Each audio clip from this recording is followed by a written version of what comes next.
আসসালামু আলাইকুম রহমতুল্লাহ। দেশে এবং বিদেশে আমার দর্শক ভাইরা, আশা করি সবাই ভালো আছেন। আমিও ভালো আছি, আপনাদের দোয়ায় আল্লাহ আমাকে ভালো রাখছে। আমার বাইশটার দোকানে আমি বইছি।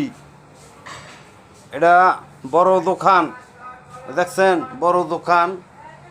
সামনে একটা ছোট দোকান আছে, ওই ছোট দোকানে আমরা যাই না, ছোট দোকানে যাব না। বড় দোকানে বওয়া আছি, দেখছেন আমি বই রয়েছি এই চেয়ারে, দেখছেন। আপনারাও আইয়েন, চাটা খাবো আর গপ্প করবো, ঠিক আছে? চাটা সব কিছু জ্বালামো, সমস্যা নাই। সিগারেটের গোডাউন পিছনে আছে, লাইন লাইনে দেবো সবাই। সবাই ভালো থাকবেন ভাই, আইয়েন।